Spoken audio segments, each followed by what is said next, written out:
Welcome to the Everyday Discernment Podcast.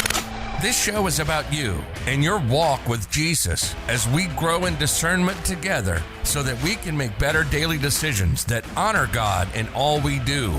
We will align all things against the Bible and give you practical steps to run your Christian race to win. And now your host, the discerning dad, Tim Ferrara. Welcome to the Everyday Discernment Podcast. I'm excited to be back with you today, and I'm excited you're here, and I'm excited that Billy Hallowell is here. He has worked as an author, journalist, commentator for nearly 20 years. He's written more than 12,000 articles, which he'll have to explain how that happens. And he's published in featured books, textbooks, magazines. He's the author of 3 books. He's a podcaster, among a bunch of other things. But before we get into all that, welcome to the show, Billy. Hey, thanks for having me. 12,000 articles. That's like over an article a day, I think, if you do the math. How does that happen? So I worked at The Blaze. I was the faith editor at The Blaze for about 5 years. And when I was there, it was like a factory. We would churn out stories. And some of them were shorter, some were longer, some were original interviews, some were not. But there were days where I would do 8 articles in a day. I mean, it was just crazy. And so I don't even know. I lost track. It may be over 13 now. I stopped counting. But when I left The Blaze, I had about 10,000 stories there. And that was in 2016 that were done then. And then I moved on to some other places and kind of did similar things. I didn't churn out quite as many a day. But it was crazy. It was a crazy, crazy process. But I got to learn a lot, which is the best part about it. That's cool. So anything else tell us about your family or any more about your career that you'd like to share? Sure. Yeah. So I've got 2 kids. I have one just turned, they both have birthdays in August. One turned 5 and one turned 8. And so, it's like parenting is so much fun, but it's such a crazy process. And while I was writing those, million stories a day, that's when we started having the kids. And so that was really, really, really crazy. But yeah, we're out in New York and we're just about a half an hour outside of New York City. And so it's been an interesting year here with all the craziness and the coronavirus. And so, my passion, just to kind of give people an idea, is really rooted in spreading the gospel, talking about God, helping people understand. And, that wasn't always my goal. And I hate to say that, but that's the truth. But that is really where God has led me. And that's where I am now. And so it's been an amazing process. That's cool. And being a Christian, how long have you been a Christian? What positive influences have you had in your life? That kind of stuff? Yeah, so I've been a Christian my whole life, but I think it's one of those things where you grow up, you're in the church, and it's amazing. Your parents are Christians and they're taking you every Sunday. And then you just hit this point where at some point you have to say, do I actually believe this, right? Is this just a habit? And I think for me, it was habit, which is good. Habits are good when they're good habits. Yeah. And it really wasn't until college that I made a lot of mistakes and that I sort of was like, okay, do I really believe this? I'm on my own now. How am I certain this is true? And so that was when I really came into my faith. And it really, honestly, I'm 36 right now. It really wasn't until probably in my early 30s that I really started living that more fully. And I'm happy to talk more about that. But I think, it's a struggle for all of us, right? But not making it all about me, because especially in media and some of these other arenas, you want it to be. I was watching videos last night. It's funny we're talking about this, and family videos from my kids wanted to see them from when I was going to college, like right before I went to college. And the way I just talked about what I wanted to do, I wanted to be a journalist. And, I just said a lot of things back then in these videos that I kind of cringed about because it was all about me. And so anyway, I think we all go through that, having to learn that it's actually not about us. Yeah. And it was similar to my story too. I grew up in the church. My dad was a pastor, and at some point in college, I kind of had to make that decision of, is it my faith? Is it my parents' faith? What about all these other influences and voices and religions, and ask those questions. And I never abandoned the faith, but it really made me question a lot more. And I think it's very important as parents to make sure that our kids can get those questions out and not feel like they have to suppress them. And then later, those questions will become more apparent, and then maybe they don't have the answers for it. And so, at some point, everyone has to make the faith their own when they're growing up. But, I think it's also important, like I said, to make sure we kind of head it off at the pass and allow our kids to be, transparent with what they're feeling. And a lot of times the church will say, well, you can't doubt, you can't question your faith. And it's like, well, where is that in the Bible? Like Thomas doubted, and Jesus, said, greater are those that believe without seeing. But at the same time, he didn't rebuke him for it. He just showed him the path to truth. Well, and that's the thing. Like, we're not giving people the space. We're not giving young people the space to really know enough about their faith. Like, if you look at what's happening, the vast majority of people who go to college, they lose their faith. They don't come out of college as Christians. So there's a reason for that. And there's a lot going on in culture, right? I mean, I worked on a book about this a couple years ago called Fault Line, but the fact is, you've got media, you've got Hollywood, you've got universities, and those outside of the church, that's where we learn. And it's on our smartphone, and it's just, we're inundated with a secular worldview. And I think when you talk about, a lot of times we're also material. We look at the here and now, and we don't look into the spiritual. But when you look at spheres of influence, if you were the enemy and you were trying to influence people, you would influence all of those arenas. And that's what's really happened. And then you mix that with the church not always, and lots of churches do a great job. So I'm not going to make a blanket statement, but not always meeting young people where they need to be and preparing them for that world. It's kind of a recipe for spiritual disaster, though there's still a lot of hope, obviously. Faith is not going to go away, but I think if we want to reach people, we got to prepare young people for what they're going to face. Well, yeah, and the church has to be as loud of a voice as possible, because there's so many other influences, like you said, that if the church isn't stepping in the gap, then someone else will. I mean, it's just that simple. And so it's a multifaceted topic, but awesome. Well, let's move on to, I like to do some icebreakers real quick. So what's your favorite movie of all time? It's funny. I don't have a favorite movie of all time. And I don't know if it's just laziness on my part, because people will ask me this and I'm like, I work for PureFlix, so I'm a writer. I manage communication at PureFlix and I direct content. And so I look at all different kinds of content. For me, if a movie has a good storyline, that's what's going to draw me into it, right? So I don't get hung up on a lot of other details that maybe some other people do. Obviously, I loved The Passion of the Christ. I thought it brought alive what happened. Any movie that brings to life, right now, The Chosen, the TV series, The Chosen, I'm really enjoying that, because I want to see, I don't know. And by the way, I haven't read a fiction book in 15 years, which is terrible to admit, but it's the truth.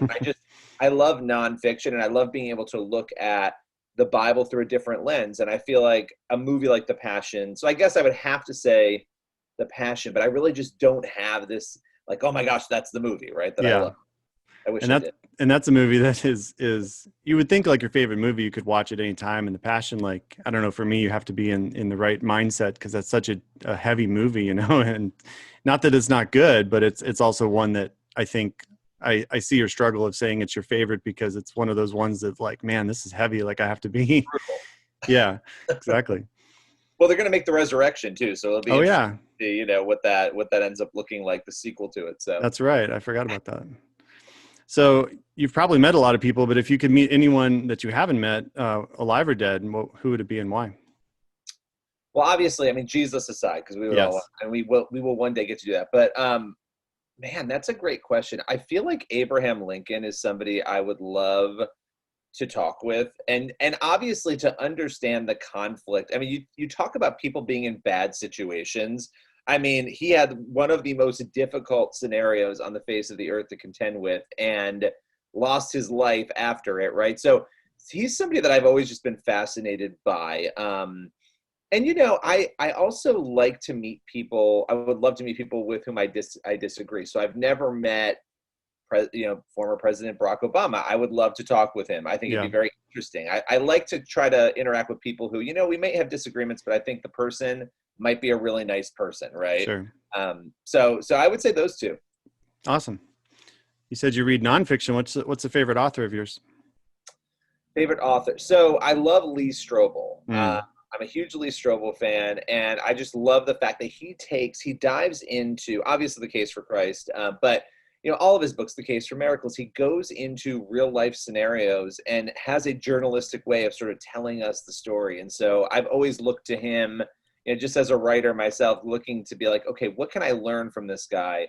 And I've followed him since I was in college. And so it's amazing to just, have a chance to even interact with him. He's somebody I've been able to meet and talk with. So. Yeah, absolutely. I agree with that. There's even my son is reading a Case for Christ kids version, which he's enjoyed. There's a kids and I think a miracles version too for kids. So he's enjoyed that. Creation, I think, for kids too. They have a college version as well. I mean, they have. Oh yeah. It's amazing. How old is your son? He's 11. Oh, that's awesome. Yeah, perfect Great age. Diving into that. All right, cool. So I have a chapter in my book about discernment with entertainment media. And like you said, as a director of communication at PureFlix, what do you see as the importance of having discernment in what Christians consume in the entertainment industry, and especially in protecting the younger generation? There was something that I think it was the Annenberg Center, they put it out a few years ago, and I think I included it in my book. But it was this study that showed that parents who watch content that, over-sexualized content, violent content, those parents are more likely to allow their kids to watch that sort of thing and not realize that it's a problem. You get desensitized to it. And it was a really interesting study, and it was convicting. Over the last few years, I have had a very difficult time in my own life. I just suddenly feel convicted, right? And other Christians might not, but I do. So if there's something on, there's some things you watch and you're like, okay, I can look past these things. But there are some bits of content out there where I'm like, I'm just not going to put this in my mind. Like, I'm done. I don't want any part of it. And I actually think, again, we have to operate on what we feel convicted on, but I can't imagine that God would feel it's good for us to be filling our minds and our hearts with garbage. And unfortunately, I feel like 80% of what is out there, at least if it's not garbage, it contains garbage in it. And so that's a real problem. And it's not, I feel like it's such a cop-out, and we're able to say, oh, well, we have to protect our kids, so, we'll put them to bed and then we'll go watch it. And I'm guilty of this too. So I'm not acting as though I'm completely innocent of it, but there is a danger for us to be taking that stuff in as well and allowing that into our house, into our minds, into our hearts. So, what I do love about PureFlix and what drew me to PureFlix, I came from the media world. When I came in, it was a big jump for me because it's entertainment, right? And it's something I had covered, but it's not something that I've done or been a part of. But I love the idea, and I love the idea of aspiring to make Christian entertainment better, right? That's something we all want to do. We want to make it better. We want to make the quality better. We want to improve it. But being able to tell stories that don't have that content in it, and being able to say, like, okay, I'm going to sit my kid down. Some listeners may not know this. PureFlix has a streaming platform like Netflix. You can go to pureflix.com and try it out. But hey, kid, sit down. You can watch this on the iPad, and I'm not worried about what you're going to see. So there's something to that. And I just think I would challenge all of us to think a little more about what we're consuming. Yeah. And I've gone through, I've definitely watched things that I regret, and I've had those convictions grow as I've grown as a Christian. And there's a wide range of what Christians will watch. And I think it has to do with how much conviction the Holy Spirit has given you about the matter. But I also can't say, like, what I watch, I can't say to every Christian, like, this is what you have to do, right? Because it comes in that growth.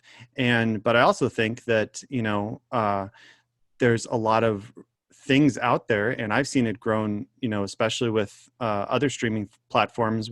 Back when I only had cable, and it wasn't like the HBO cable, it was like, edited TV.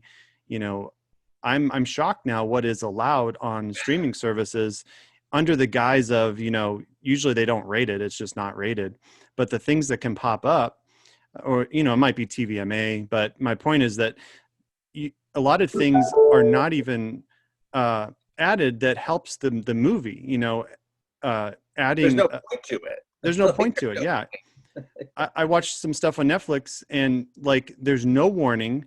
And all of a sudden you're watching and you're like, what am I watching? And why is this in here? It seems like it's almost like they have a checklist. Like, we have to put these scenes in, we have to put these words in. That way it's popular. And no, like, PureFlix proves that you can have good content without using those checklists that the world, quote, requires. But especially for the younger kids, like you said, parents have to have, more discernment about our kids, because, Oh yeah. I remember growing up and just watching a John Wayne movie, which is, tame by today's standards, and the violence in it, I would have nightmares over.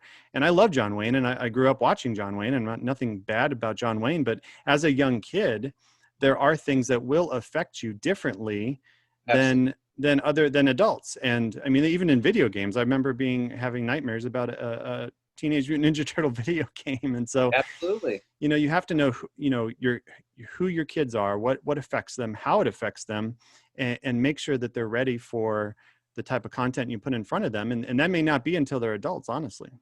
Well, and one of the most telling things, when I was working on my book Fault Line, I was looking through data, and you go to Gallup and you look at Gallup and you start to pull up the morality data, and you start to say, okay, what did the country think about every issue? And I don't even need to name issues. Go sex before marriage. There's one, right? Sex outside of marriage and divorce. And you start to look, and then you compare the year 2000 or 2001 to where we are right now. And it is unbelievable. If you were to take a graph and chart out the rise of media and, the pervasiveness of media and smartphones and all of that, and the rise of the change in opinion on all of these issues, it directly correlates to the media, right? It's crazy to me. I mean, people were saying back, and I don't have the exact numbers, I think it was like 40-something% saying that having a kid outside of marriage was something that was moral to do. And I'm not judging people who are in that. I'm just saying, when you look at the issue, that's up to like 70% now. So you've had these swooping changes because that's what we're seeing. So to your point, video games, we have proof that video games impact kids. There's a debate about violence and all of that, but we know it impacts our brains. And so we get desensitized to the content, and that's a problem to me. So yeah, I mean, it's all about your conviction and like you said, growth. I think for me, I'm speaking for me, having had spiritual growth, and I have a long way to go, but over the last couple of years, I've become really convicted about what I'm hearing and seeing. And so and working at PureFlix, it's something I'm super aware of with my kids. Like, I want to make sure that I'm having good discernment as a parent so that they can learn how to have good discernment as little human beings. They're going to grow up to be adults, right? Yeah. And the other caveat to this topic, I would say, is discernment with our time, because it could be fine content. It could be a wholesome video game, whatever that means. And then it could be, TV show that's perfectly fine. But if we're spending 6 hours a day on it, if we're allowing our kids to be consumed by playing video games all day long or watching movies all day long, then you run into the other factor of the opportunity cost of what are we not doing with our time. And, so I think it's a double thing, the type of content, but also the amount that we're spending on it. And we have a generation now that is attached to screens, and, I'm guilty of it too. You can't get away from it, but it's also a different type of, I think, a result that's going to come out of the newer generations, that all they know is looking at a phone all day, or an iPad or a monitor. And what is that going to do? Well, how is that going to impact them? I think we're unsure of the impact, but it's not good if that's consuming their whole life. Well, yeah. And I think too, one thing for all of us is, okay, how much time are we spending watching TV or doing anything, video games? And how much time are we spending reading the Bible? How much time are we spending praying? And for me, that's been convicting too. And it's still, the entertainment still far outpaces the time I'm spending in the Bible. But every morning I'm starting with that now. Even if I'm running late, it's like, okay, I get up at between 4 and 5:30. It just depends on the day. And I start, and it's like, I need to take 15 to 20 minutes at least. And I journal. That's how I write my prayers out, and I read. And because if I don't do that, I'm off center, and I start to focus on myself. I start to become self-centered. I start, it's so easy. 1 or 2 days, you slip back into that bad pattern again. And so I would challenge, I think, all of us to spend more time. I know I need to in the Word, because we need discernment. And where do we get it from? We get wisdom from the Word, right? And from our prayer life. So. That's so good. Well, I try to ask all my guests these questions. And so, if you could just spend some time and tell us about a time in your life when you did have godly discernment and made a decision, with the help of the Bible, the Holy Spirit, or godly relationships, and then also a time that you maybe didn't have wise discernment and what you learned from it. Yeah, oh gosh, there's so many examples on the not having good discernment side. I would say The good discernment, let's start there. I think in the last couple of years, I went from, working at the Blaze and really loving it. I love the Blaze. I love what I did there. And then I hit a point where I really felt like I was exhausted from news. I was exhausted from media, and I continued on, and I went to Deseret News for a little while. Then I went to Faithwire for 2 years, and I loved it there. But it was this day in, day out, paying attention to the news that really started wearing me down. And that was why I went to Pureflow, because I needed to step out of it. And so I think there was a moment of clarity, and it was after, I had written a book and it didn't do well.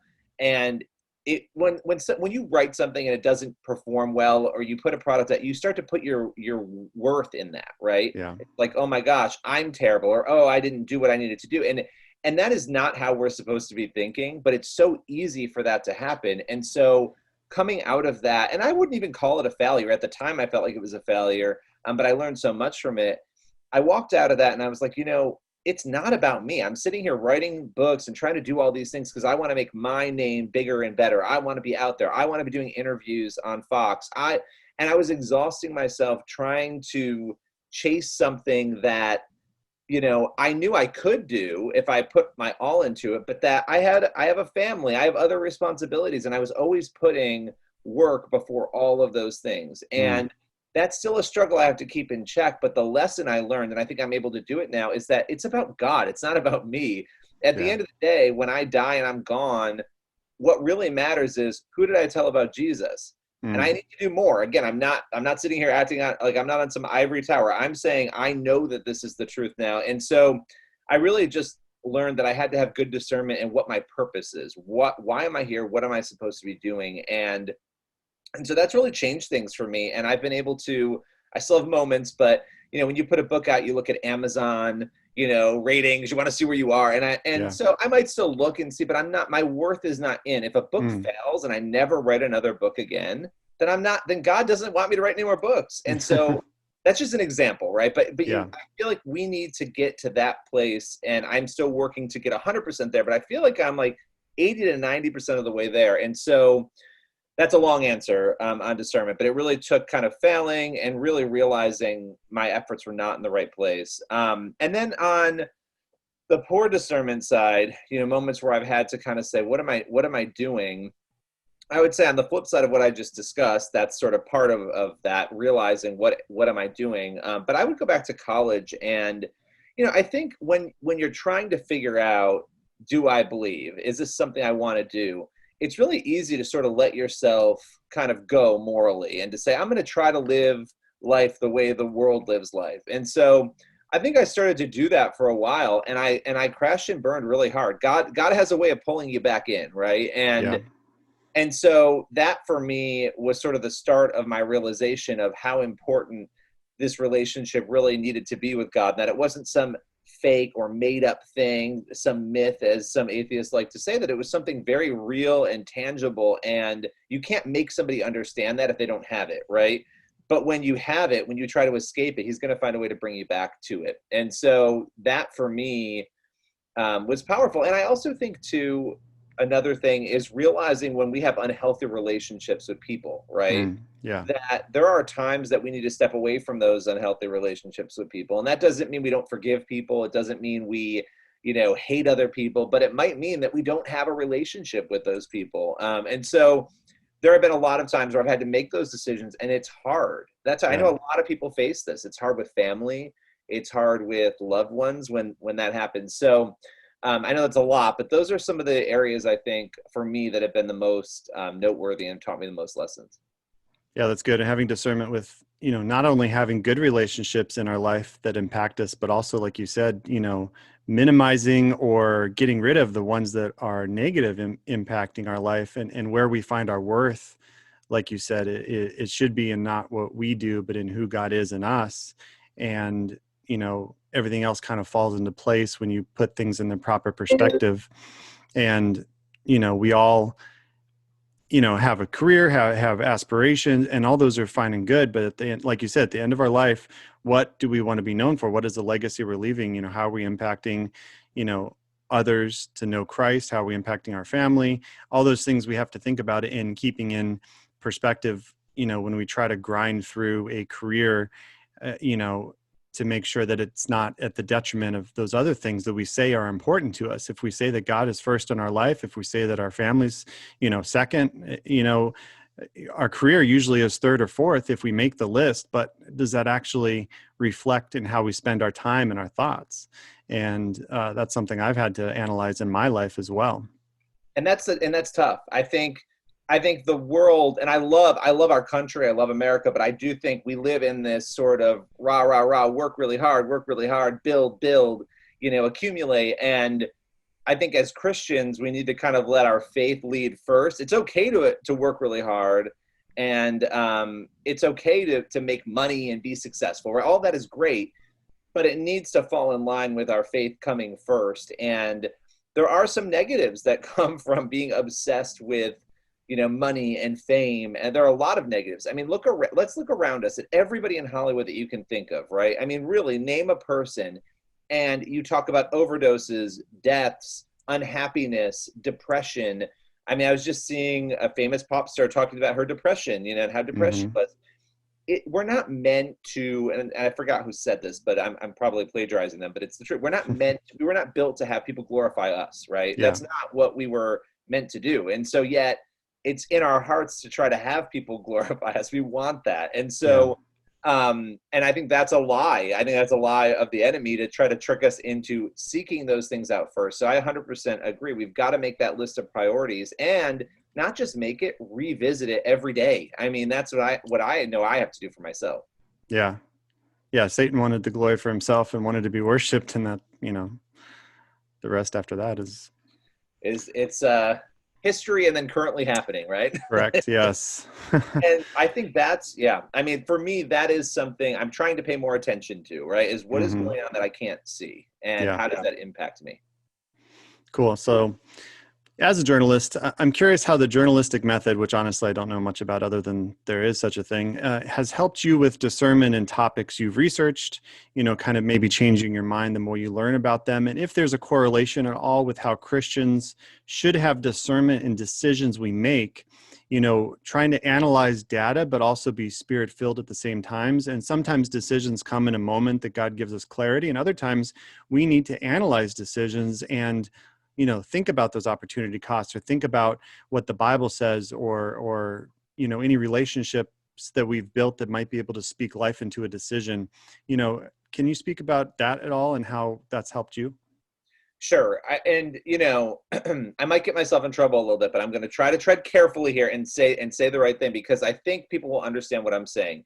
First of all, let me start with the fact I just finished a book that releases September 8th called Playing with Fire. And it's about possession and demons and, a lot of topics that in the church we don't always like to talk about. There are things that are pervasively, I mean, you go through scripture and Jesus is like expelling demons left and right. So you've got these stories, and you've got a lot of conversation about spiritual warfare, right? So that is a topic that, as somebody who is trained as a journalist, I'm a Christian though, going into it, I want evidence. Okay. I want to understand, you claim this thing has happened to you. Tell me about it, right? You might not be able to prove it. Tell me what happened and let's go through it. And so what I generally find is, obviously I'm sympathetic to the Christian side because I am one. And so exploring a topic like that, I would look for evidence. I would look for facts, details. If you're telling me this case happened, is there any documented information on that?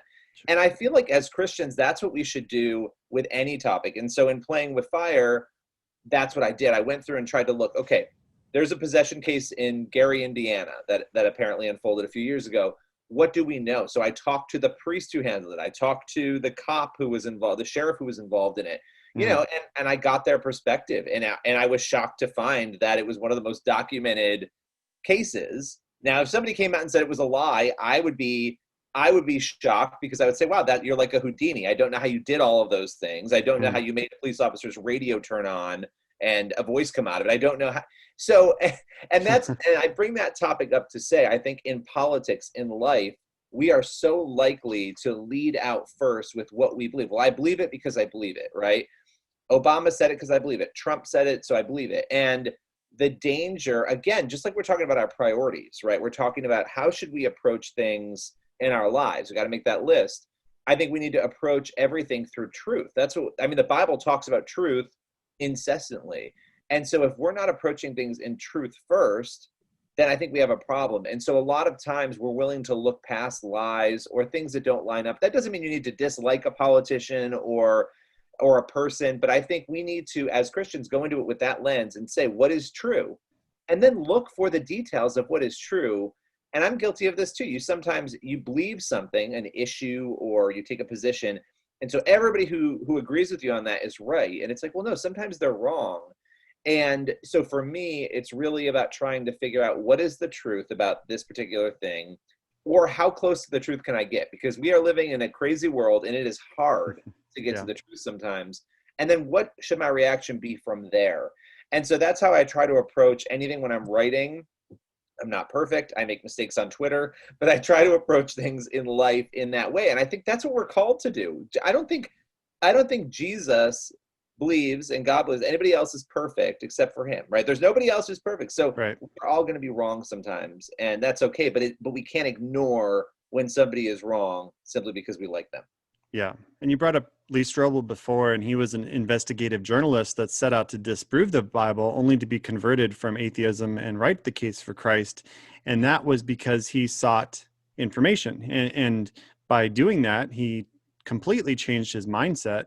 And I tell people, don't just take my word for it. Don't just listen to what I say or what anyone else says. Have discernment for yourself and go to the Bible, go to other sources and read books and get information. And I feel like today, a lot of people, unfortunately get their doctrine and religion from social media. And that's such a danger. Just because I put a Bible verse on Instagram doesn't replace the Bible. And, people spend so much time on social media that they get consumed with whatever voice they're listening to on there. And so it's really important that we put social media in its proper place and make sure that it doesn't influence us in a negative way, which, is easier said than done, because you just look at even a picture of a friend being on vacation and we can feel, poor about our life and get discontentment from it. And so there's a lot of factors within social media, but it's definitely not a source of truth. Well, no, and it's built on a lot of it's built on lies, and we're all guilty of it too. Like, we put up our best pictures. We're not putting up the Saturday morning scream fest with a kid. We're not putting up the fight that goes on, with your kid. You don't put those things up. And I think that is sort of a major issue too. You talk about depression. Well, of course it's depressing when everything in your feed that you're seeing, when you're going through a struggling time and everybody else looks so happy in your Instagram feed, well, they're having a hard time too sometimes. We don't live these perfect lives. And I think that goes back to the whole truth issue too. It's not just about politics and life and culture. It's about what we're seeing in front of us on our feeds. It's about what we're putting out there. And so I'm not saying put all your business out there, but what I am saying is realize that these are edited. This is an edited content reel that you're seeing from other people's lives. It's not the truth of what's really going on. And so, for me, that's convicting. And I think, for being so connected, we are more connected than we've ever been before. We are more disconnected than we've ever been before. Right. And that should cause us some pause, I think, to try to understand why and what is happening. And I would add, we're also more distracted than we've ever been before. And what does distraction lead to? And we know this. I was on social media yesterday and I saw a couple of things that were disturbing. And, I think our first reaction too is to pile on people, right? We know we've got cancel culture, which I call cancer culture. We've got, Jerry Falwell. What happened with Jerry Falwell? Everyone seizes on these things and they relish in this depressive, horrible thing that's happened instead of stopping to pray. Right. And that's something I'm convicted on. Oh, wow, the person I don't like or the person I disagree with had this thing happen. Well, I should be stopping and praying. Yeah. And I'm not saying I don't like Jerry Falwell. I'm saying, he's a controversial figure. Some people don't like him. Stop and pray for him. His family is going through a crisis. They made a bad decision just like any of us could have made. Right. And clearly there are ramifications. I'm not excusing that behavior. I'm saying it's on us. Jesus says, love your enemies. Well, somebody who isn't even your enemy, who you might dislike a little bit on social, maybe you should pray for that person. Maybe you should pray for Trump or Biden, maybe both of them, right? Yeah. So there's just so much I think we need to challenge ourselves on it in an era when the world is very cold, and we fall into that trap sometimes. That's funny because I was thinking the exact same thing last night about him or Falwell or anybody else that makes a sensationalized headline. You know, why do we get gravitated towards that? Obviously, you know, there's multiple factors, like you said. You know, someone's in the limelight, they kind of put themselves in that spot, and then, but we've all made mistakes, you know, but we're not all called out either when we make a mistake. You know, a lot of times we keep it hidden, or one or two people find out, but Right. you know, we tends to make ourselves feel better, which is not good either. Like, you know, we should not compare ourselves to anybody else, because like you said, there's no perfect person except Jesus.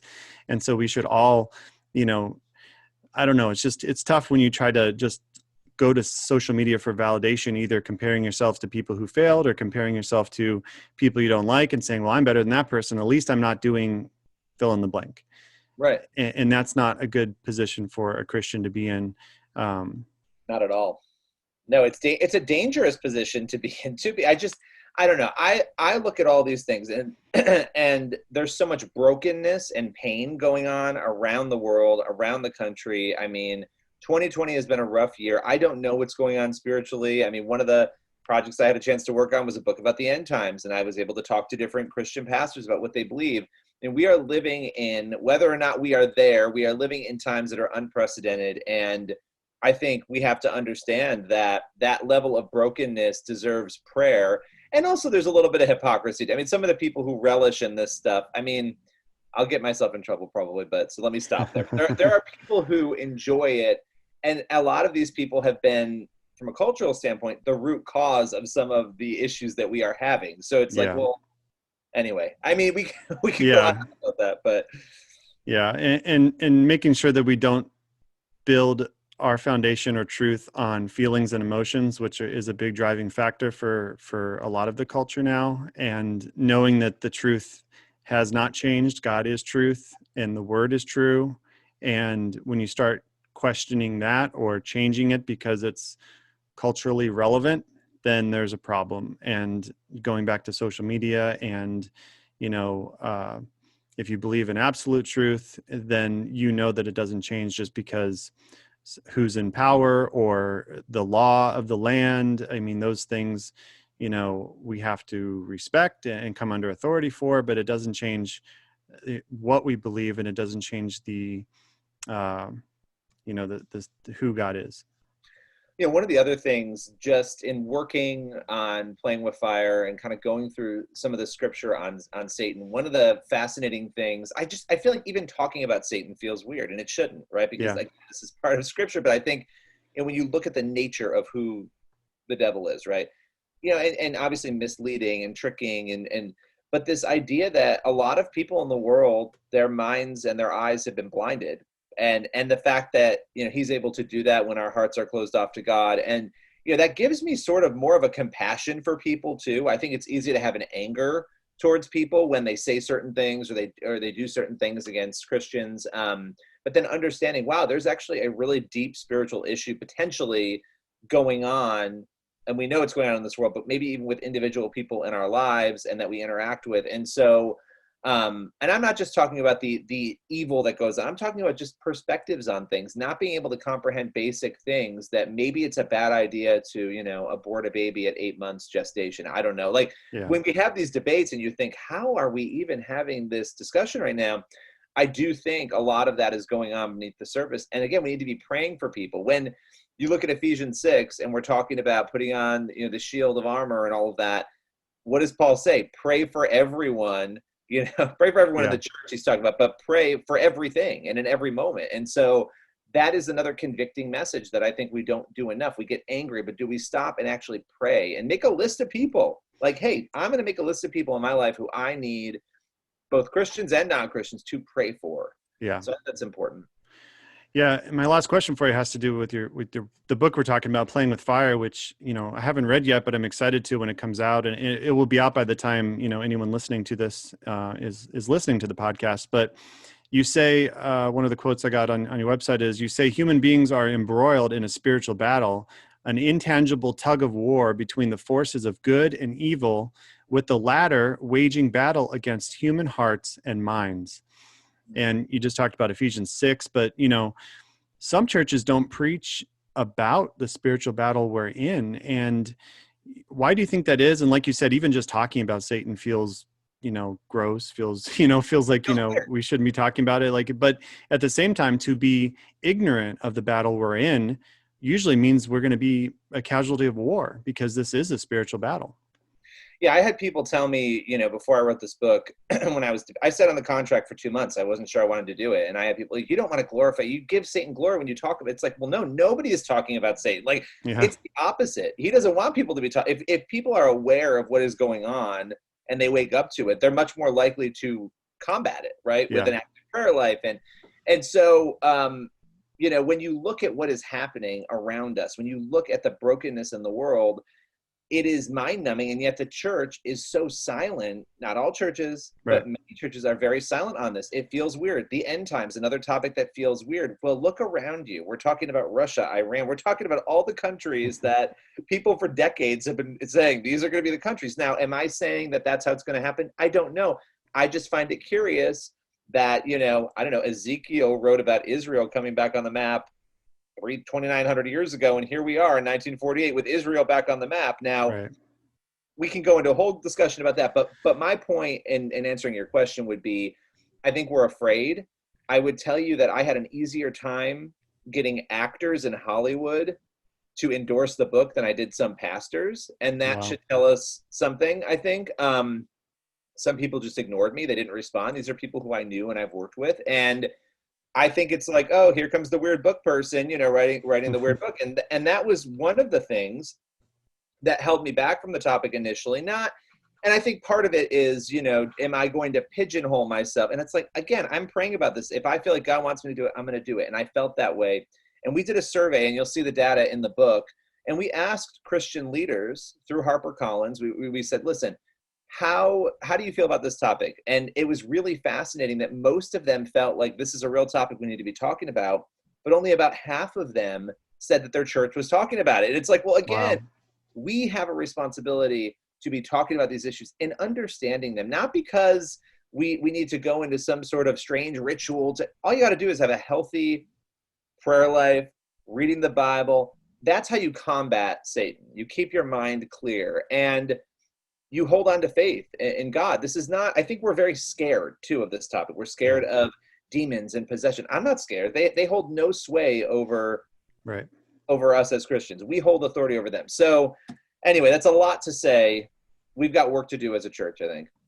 Well, I think, like you said, as Christians, we should not be scared of Satan. We know his plans, we know his schemes, and the Spirit is greater than anything the devil can throw at us. But at the same time, it's either a case of ignorance to it, or it's because we're in bed with the enemy and we don't want to call it out, and unfortunately, a lot of Christians play around with things that they should not be touching. And, that's a whole nother thing. But if you're in that camp, run away and repent, because you should not dabble in there's a whole list of things I'm not going to name, but anything demonic, anything that's of the occult, all those things, even subliminal things that we don't even notice sometimes, we're opening up a door in our life to, in our spirit to, and, definitely run away from that. And you don't need to study everything about the devil. You don't need to, go into all these dark places to know what his schemes are. The Bible is enough. We don't have to study all kinds of, texts and false religions or all this kind of stuff to know. We just need to study the truth. And that's one thing with counterfeits, is you don't have to study every counterfeit out there. You just have to know what the truth is. And Right. my dad was in banking, and he said they didn't study every counterfeit bill. They just studied the true bill, and they were able to identify the counterfeits from there.